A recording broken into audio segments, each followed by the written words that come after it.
Abra sua Bíblia, Apocalipse, capítulo 6, vamos dar sequência ao estudo da palavra. Tivemos um intervalo aí durante as férias, para os irmãos descansarem um pouco a cabeça, né, do enjoado pastor. E agora vamos retomar a nossa exposição de Apocalipse, capítulo 6, versos 9, 10 e 11. Abra sua Bíblia nesse texto. Apocalipse, capítulo 6, versos 9 até o verso 11. Eu vou ler o texto e você preste atenção aí na leitura, prestando muita atenção em cada detalhe desses 3 versículos. Quando ele abriu o 5º selo, vi debaixo do altar as almas daqueles que tinham sido mortos por causa da palavra de Deus e por causa do testemunho que sustentavam. Clamaram em grande voz, dizendo: até quando, ó soberano Senhor, santo e verdadeiro, não julgas nem vingas o nosso sangue dos que habitam sobre a terra? Então a cada um deles foi dada uma vestidura branca, e lhes disseram que repousasse ainda por pouco tempo, até que também se completasse o número dos seus conservos e seus irmãos que iam ser mortos, como igualmente eles foram. Vamos orar mais uma vez. Pai, agora que nós vamos estudar esse texto da Tua Palavra, pedimos que o Teu Espírito Santo ilumine a nossa mente e o nosso coração. Nos ajude a compreender a Tua Palavra, para que ela nos apacente e para que ela nos exorte a andar cada dia mais e mais nos caminhos do Senhor. Ensina-nos a Tua Palavra, é a nossa oração, em nome de Jesus. Amém. Amados, já estudamos que o livro de Apocalipse é uma revelação de Jesus Cristo, não é uma coisa para ficar encoberta, por isso nós precisamos estudar o livro. Aprendemos também que a base, o pano de fundo do livro de Apocalipse é o Velho Testamento. Era a revelação que já havia sido feita. Por isso, em alguns textos desse livro, nós que vivemos numa cultura diferente, num tempo diferente, temos que pesquisar a cultura daquela época, mas as pessoas para quem esse texto foi escrito sabiam perfeitamente do que estava sendo falado, porque fazia parte do contexto deles. De forma mais específica, há uma semelhança muito grande, boa parte dessa profecia com o livro e com as profecias do profeta Zacarias, mas com todo o Velho Testamento. Nós aprendemos a partir do versículo capítulo 4, que começa uma nova sessão na história, que reinicia cronologicamente e simultaneamente com a vinda de Jesus, com o nascimento de Jesus. Nós aprendemos no estudo passado, capítulo 4 e 5, mostra que Deus está no controle da história. Ele tem o controle de todas as coisas. João diz aqui que ele viu uma porta aberta, capítulo 4, e ali Deus sentado no trono, e toda a criação representada aqui pelos seres viventes, e também todo o povo de Deus de todas as épocas, representada pelos 24 anciãos, 12 apóstolos e os 12 patriarcas, representando todo o povo de Deus de toda a história. João também disse que viu um livro com 7 selos que ninguém podia abrir.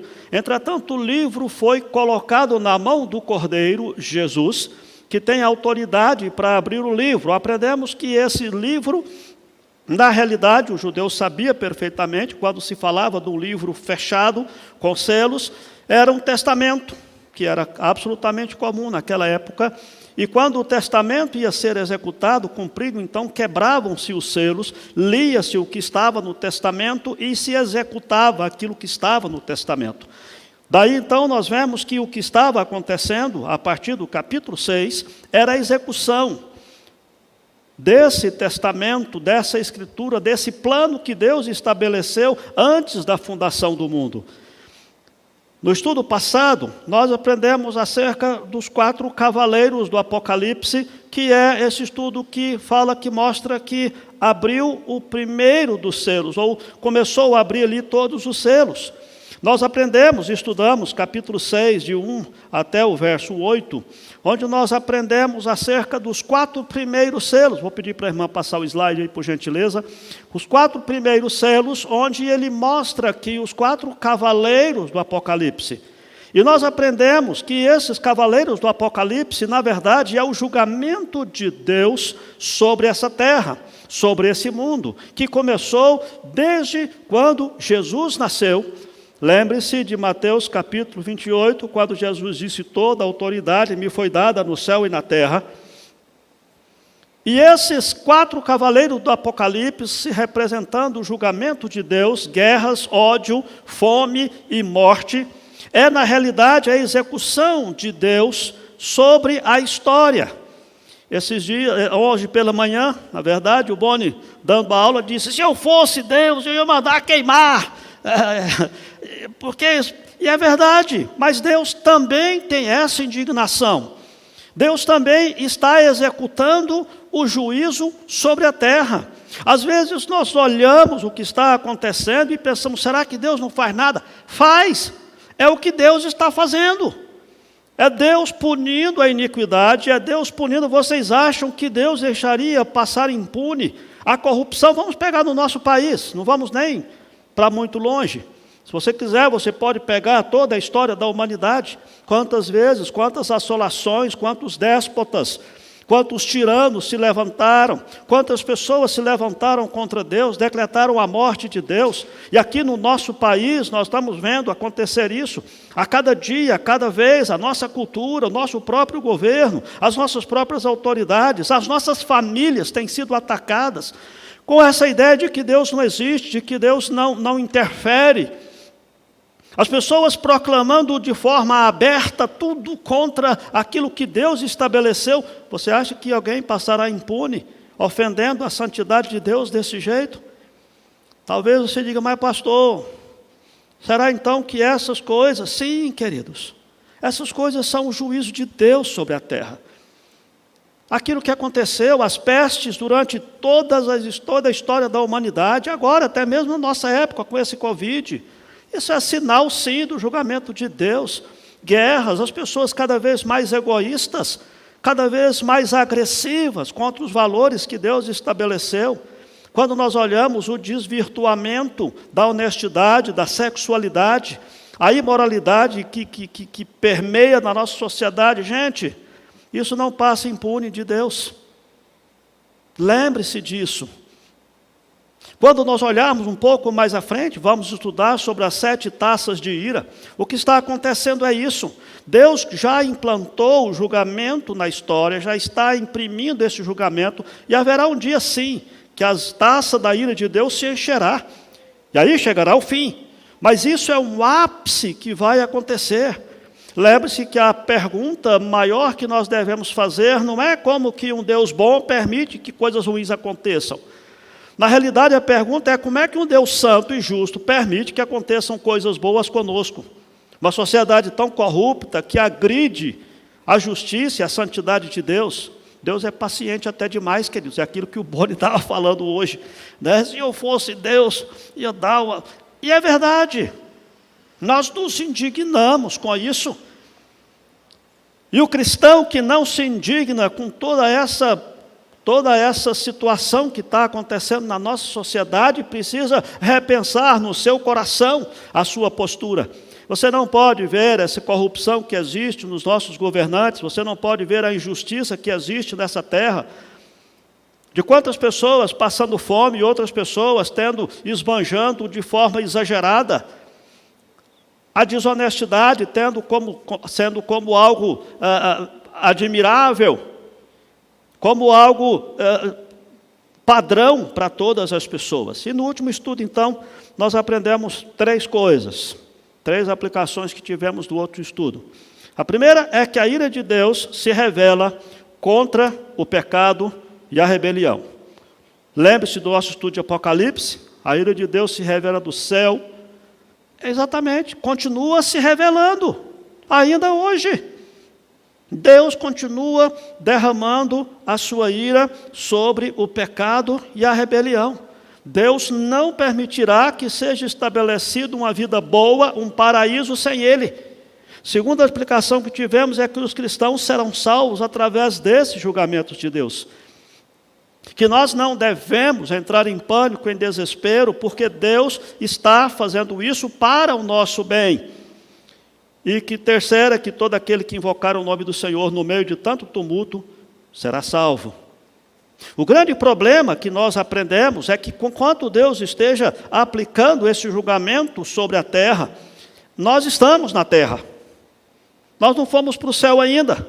Então nós estamos suscetíveis a tudo isso, a tiranos, a perseguição, a peste. Nós estamos sujeitos à violência dentro da nossa própria casa.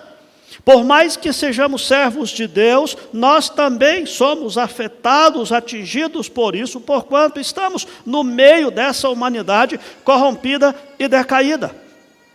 Aí vem então o quinto selo.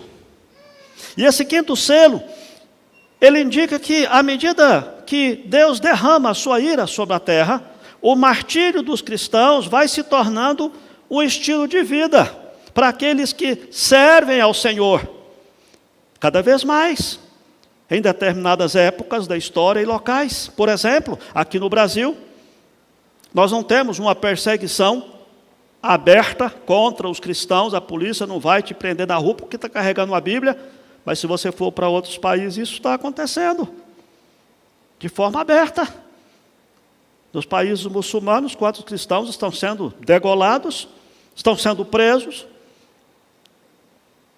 E aqui no nosso país mesmo, quantas vezes nós cristãos passamos e somos tidos por imbecis, por retrógrados, por intolerantes.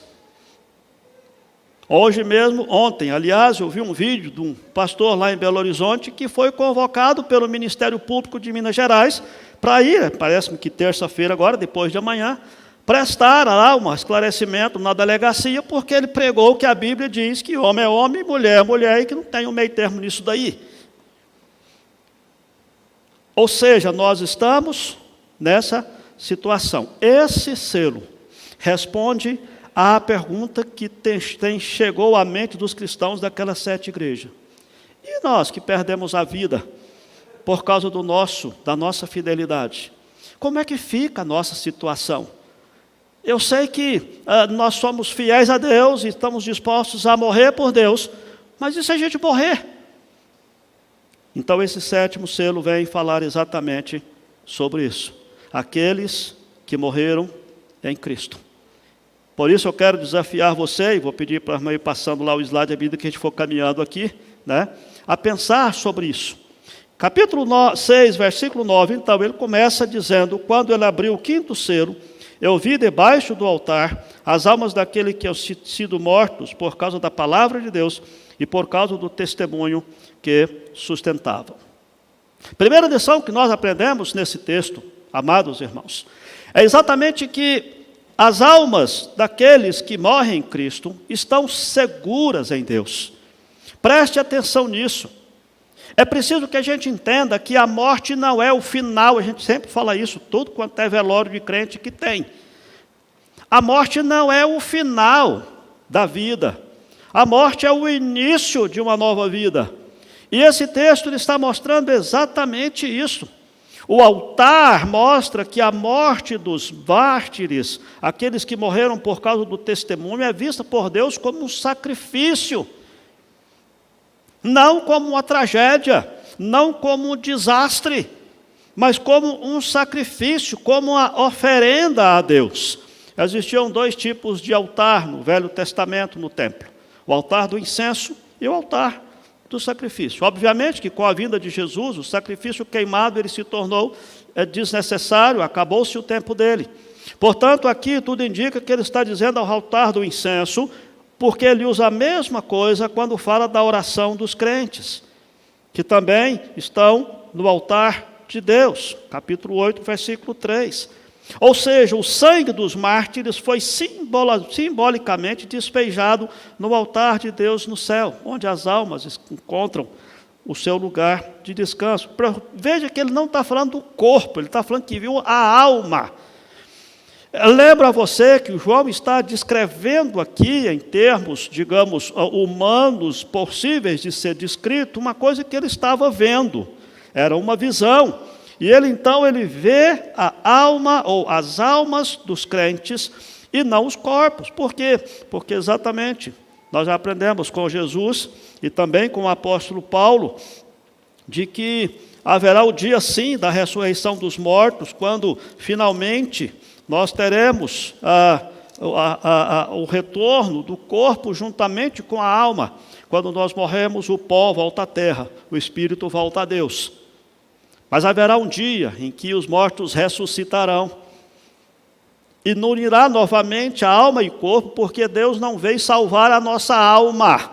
Deus veio nos salvar. Jesus morreu para salvar a nós, e o nosso corpo faz parte da nossa identidade. O apóstolo Paulo, escrevendo aos Tessalonicenses, ele deixa isso claro acerca dessa situação, desse contexto, quando ele fala sobre a ressurreição dos mortos, lá em 1 Tessalonicenses. Não queremos, irmãos, capítulo 4, versículo 13. Não queremos, porém, irmãos, que sejais ignorantes com respeito aos que dormem, para que não vos entristeçais como os demais que não têm esperança. Pois se cremos que Jesus morreu e ressuscitou, assim também Deus, mediante Jesus, trará em sua companhia os que dormem, e os que ainda vos declaramos, por palavra do Senhor, isto: nós, os vivos, os que ficarmos até a vinda do Senhor, de modo algum precederemos os que dormem. Porquanto o Senhor mesmo, dada a sua palavra de ordem, ouvida a voz do arcanjo e ressoada a trombeta de Deus, descerá dos céus, e os mortos em Cristo ressuscitarão primeiro. Depois nós, os vivos, os que ficarmos, seremos arrebatados juntamente com ele entre nuvens, para o encontro com o Senhor nos ares, e assim estaremos para sempre com o Senhor. Essa é a palavra que traz. Por isso que João está vendo aqui a alma daqueles que morreram por causa do testemunho. Porque haverá o dia em que, de fato, Deus estará promovendo a volta de Jesus, e aí sim haverá a ressurreição dos mortos. E uma coisa que nós aprendemos, e isso precisa estar claro no nosso coração, é que essa oração que essas almas estão fazendo, no verso 10, não representa aqui, porque eles clamam assim: até quando, ó soberano Senhor, santo e verdadeiro, não julgas nem vingas o nosso sangue dos que habitam sobre a terra?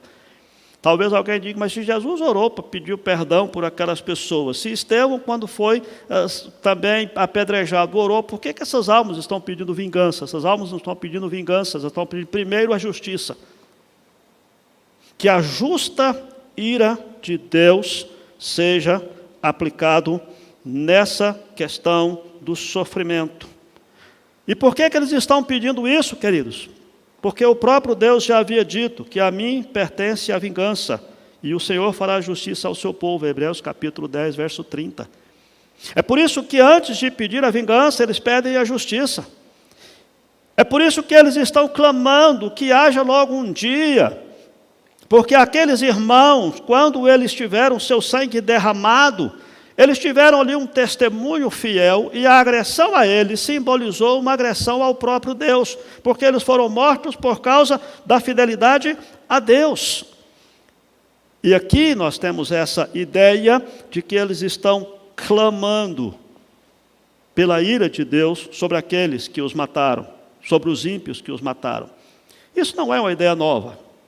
Na verdade, nós temos no Velho Testamento, em Gênesis, capítulo 4, versículo 10, e Hebreus, capítulo 11, de que, de fato, o próprio Deus afirma que o sangue dos seus santos clama pela vingança, e ao Senhor pertence essa vingança, não a nós. É por isso que os crentes, em todas as épocas, eles morrem como ovelhas indo para o matadouro, porque eles sabem que não compete a eles, os cristãos, promover essa vingança, mas a Deus. E aqui as almas: até quando, Senhor? Vejam que eles não estão dizendo se vai haver essa justiça. Ele está dizendo quando haverá essa vingança de Deus. E ele diz aqui: não vingas o nosso sangue dos que habitam sobre a terra. Certamente que nós não podemos olhar para esse texto como sendo toda a humanidade, porque entre esses que habitam na terra estão também os santos de Deus. A ideia daqueles que habitam na terra, se você lembrar que Filipenses capítulo 3, versículo 20, mostra que não há o meio termo. Ou você é um cidadão dos céus, ou você é um habitante da terra.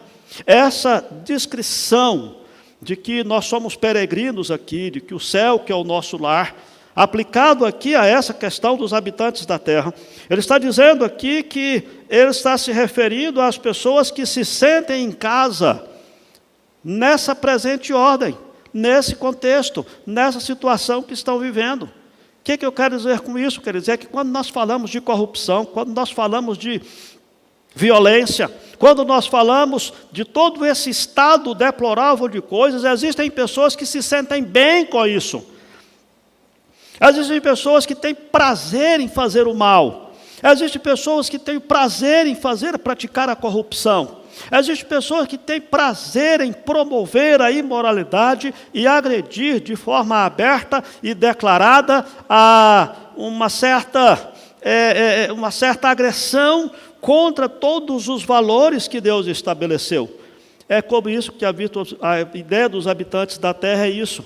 É daqueles que têm aqui nessa terra a sua vida, o seu mundo, não são cidadãos celestiais. Talvez você diga, pastor, mas e como é que fica a situação da gente que às vezes tem um tanto prazer aqui nessa terra, né? É algo que nós temos que pensar nisso sim, queridos. Porque muitas vezes nós vivemos aqui como se não fôssemos cidadãos do céu. Às vezes nós colocamos a nossa alegria em coisas daqui. Daqui a pouco quero pensar com você um pouco sobre isso. A segunda lição, ou segunda informação que ele traz sobre os que morreram do Senhor, é que eles receberam de forma definitiva a pureza de Deus. A resposta que eles recebem, antes da resposta, ele diz, então a cada um deles foi dada uma vestidura branca. A cada deles foi dado um manto, uma roupa branca. Esse termo acontece várias vezes no Apocalipse e representa a pureza e também a inocência. Por quê, queridos? Porque naquela época, quando alguém era condenada à morte, por exemplo, essa pessoa era vestida de roupa preta e caminhava para o cadafalso, ou para a guilhotina, ou para qualquer seja que fosse a forma em que ela foi condenada de morrer. Aí ele faz esse contraste. Aqui no céu, receberam roupas brancas. Eles foram inocentados. Eles não têm a condenação sobre eles. Eles pegaram da pureza de Deus. Essa roupa branca representa essa pureza. Irmãos, por mais que nós possamos cantar, alvo mais que a neve, sim, nesse sangue lavado, mais alvo que a neve eu estou, ainda assim nós estamos sujeitos às nódeas do pecado. Ainda assim nós estamos sujeitos a cair em pecado. Ainda somos herdeiros da natureza humana corrompida, decaída. Por isso nós precisamos vigiar a cada dia. O apóstolo Paulo chama essa vigilância. Ela fala de uma forma tão intensa que Paulo diz assim, eu morro a cada dia. Tal é a vigilância. Porque nós somos herdeiros de uma natureza humana corrompida, decaída. Nós nem precisamos do diabo para pecar, queridos. Nós mesmos nos enfiamos em enrascadas por causa do nosso coração corrupto. Mas quando fala que eles receberam as vestiduras brancas, é porque eles ficaram livres dessa natureza humana corrompida. Ficaram livres dessa possibilidade de pecar. E essa é a ideia de que eles agora estão vivendo livres, libertados, não apenas inocentados das acusações que receberam e foram condenados aqui na terra, mas também livres de qualquer possibilidade de pecado. Receberam a pureza absoluta e definitiva de Deus. A terceira informação que o texto nos traz é que esses irmãos estão descansando em Deus. E eles disseram que repousassem ainda por pouco tempo. João não fala quem foi que disse. Entretanto, como a oração é dirigida ao próprio Deus, é possível, então, deduz-se que o próprio Deus disse, porque quando não era Deus, eles falavam que um dos seres viventes falou, que um anjo falou. Mas aqui, como diz, simplesmente lhe disseram, possivelmente o próprio Deus. Agora, veja O pedido não é negado. Ele não está dizendo que não haverá essa justiça. Ele está dizendo que não está na época. Ele diz, descansa um pouquinho mais. Pouco tempo. Lembre-se que a alma dos cristãos não estão dormindo, estão descansando. E talvez um pouco mais na frente, depois nós vamos estudar um outro texto que está lá no capítulo 7, versículo 9.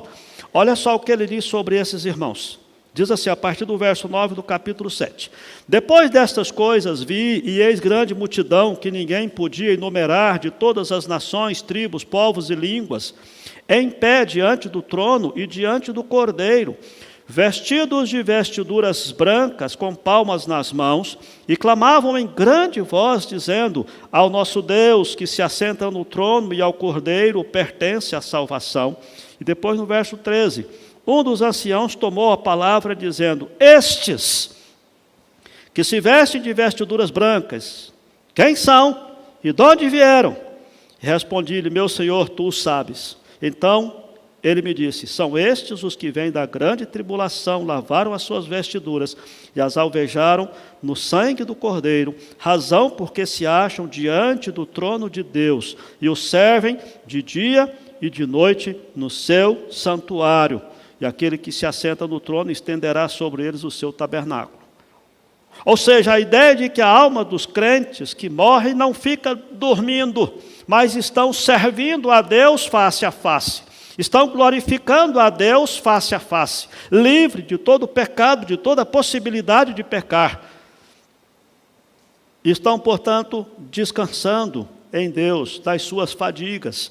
Como ele diz aqui mesmo, nesse texto, no verso 16, jamais terão fome, nunca terão sede, não mais cairá sobre eles o sol, nem ardor algum, porque o Cordeiro se encontra no meio do trono, os apacentará e os guiará para as fontes das águas da vida, e Deus lhes enxugará dos olhos toda lágrima. Passou o tempo do sofrimento, passou o tempo da canseira, passou o tempo do pecado.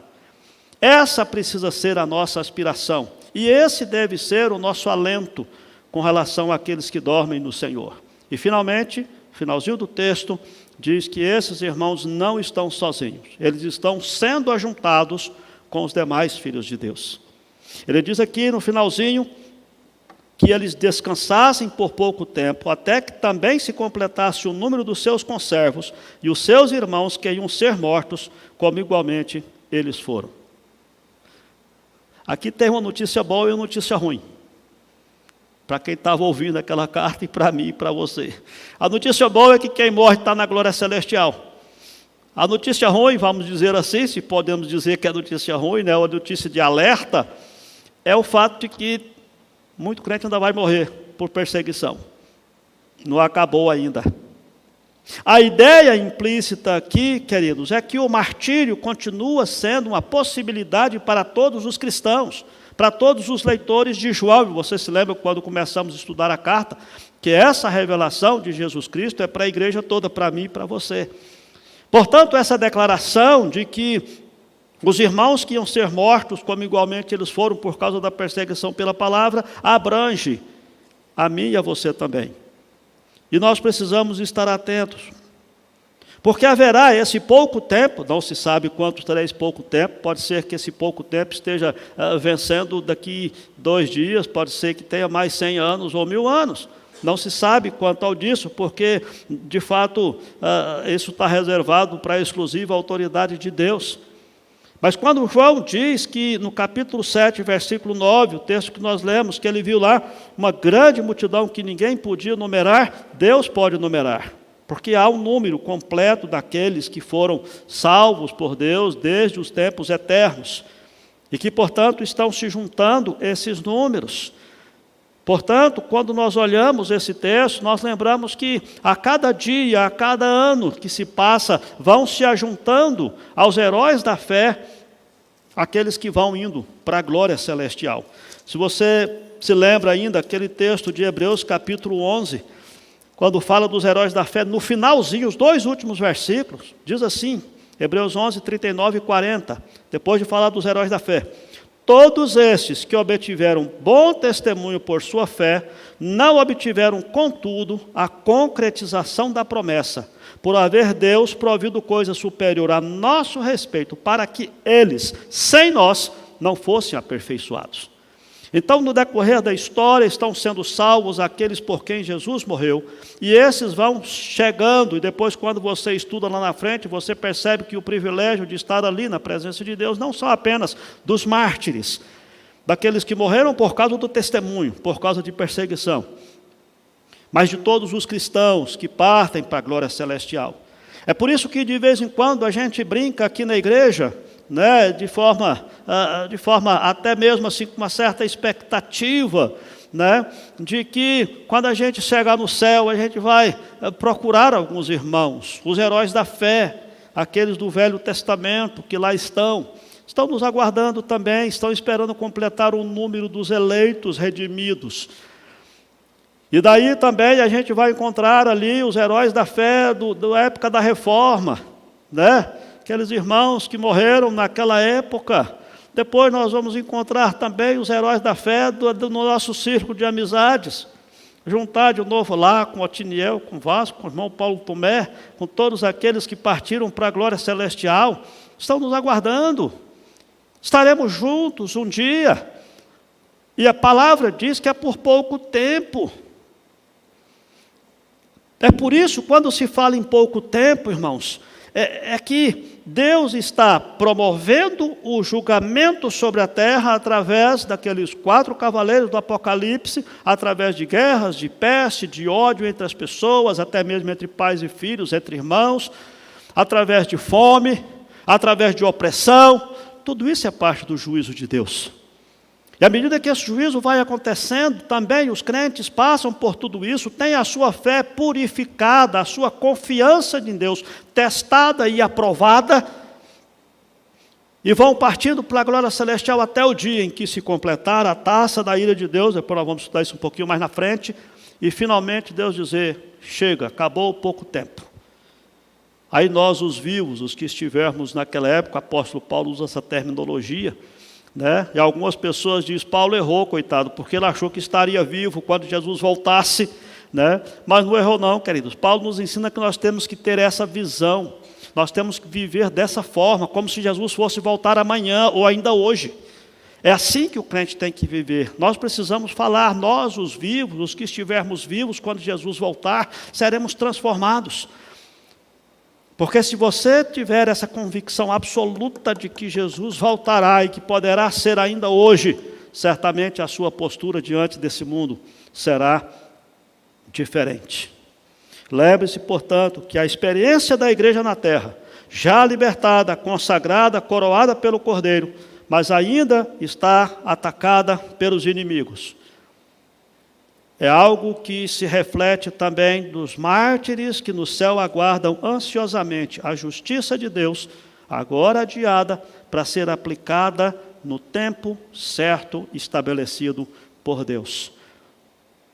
Deus não tarda, Ele age no tempo certo, e um dia o juízo de Deus será definido.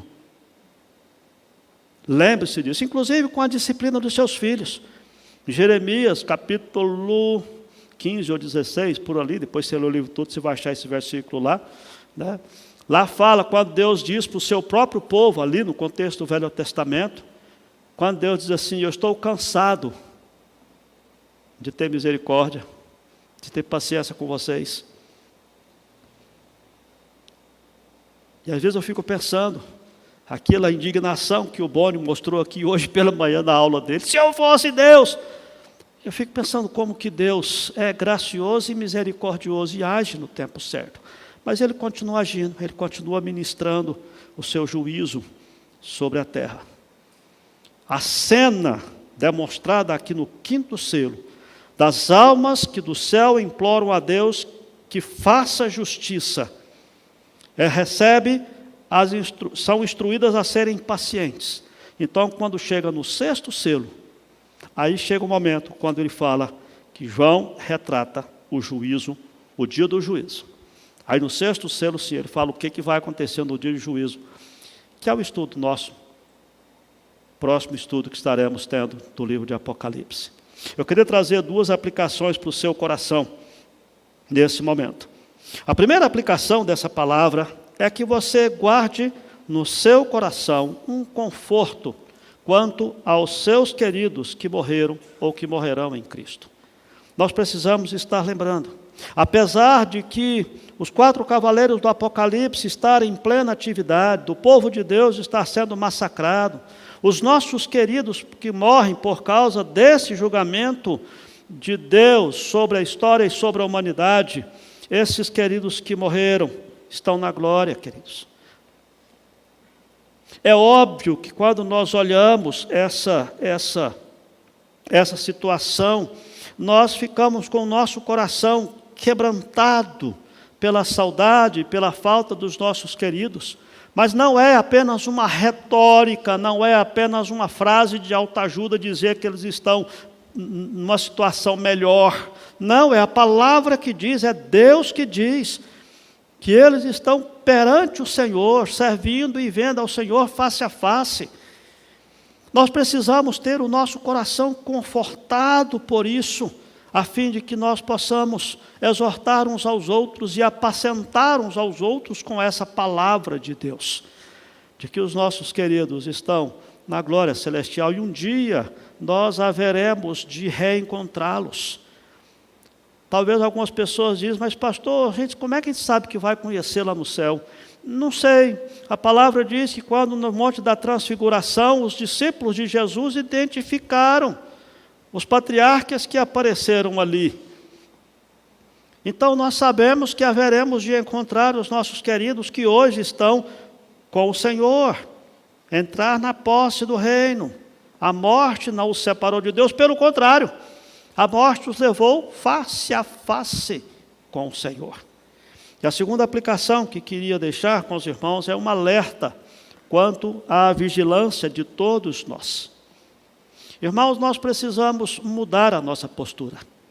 Nós vivemos numa geração, e agora vamos falar da nossa cultura, do nosso povo aqui no Brasil, daquilo que nós temos vivenciado. Nós vivemos numa geração muito voltada para essa vida. Os nossos valores são muito pautados por essa vida, pela glória desse mundo. Os nossos horizontes são muito limitados.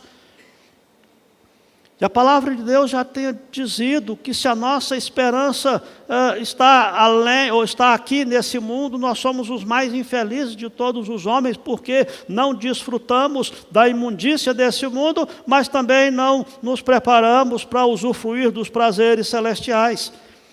É preciso que a gente tenha uma mudança de postura. Nós precisamos lembrar de que ainda estamos em guerra. Nós ainda estamos no campo de batalha. Aqueles irmãos já passaram e foram para a glória celestial, mas nós ainda não. Ainda cá estamos, ainda lutamos contra o pecado. Ainda precisamos refinar o nosso gosto, o nosso prazer pelas coisas do céu. Porque às vezes nós sabemos que somos peregrinos, que o nosso destino é a pátria celestial, mas a gente vive aqui como se fosse a melhor coisa da nossa vida, quando nós sabemos que isso aqui não se pode se comparar com a eternidade na presença de Deus. E você sabe disso, quanto esse tempo passa rápido para nós. Nós já entramos no mês de agosto, parece que o ano começou anteontem. Portanto, a gente precisa ter esse zelo. Tem um textozinho que trouxe do livro de John Piper. O livro chama Não Desperdice Sua Vida. Ele diz assim: eu preciso ouvir essa mensagem de novo e de novo, porque eu me encontro em uma mentalidade em tempos de paz.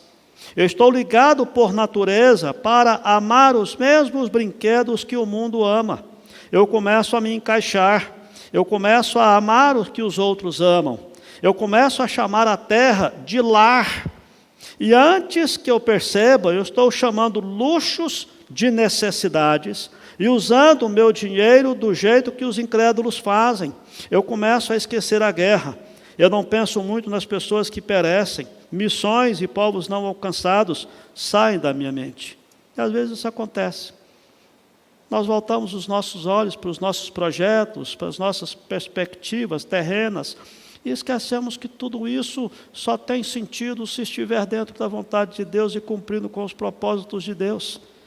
Senão não tem sentido, não faz sentido, queridos. A vaidade a que nós somos submetidos, expressa de forma muito clara nas redes sociais, quando nós queremos expor a nossa alegria, nosso sucesso e etc., valorizando a nossa própria pessoa, né? A idolatria do dinheiro que nós estamos vivendo nessa sociedade, às vezes nós cristãos caímos nela também.